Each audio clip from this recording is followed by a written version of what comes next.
Welcome to Low-Key PD. In this tutorial, we're going to explore how to use the ruler when editing Google Slides. In fact, I use this feature so often, I actually had to turn it off in order to start this. Notice that there's no ruler here on the top or the side. If I go to View, I want to make sure Show Ruler is on. So I'm going to do that, and now notice I have a ruler on the top and the side.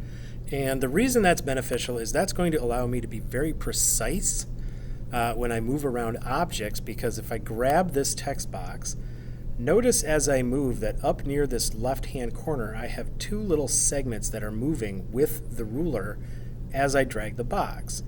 So what I can do with this is I can line up those little segments with very precise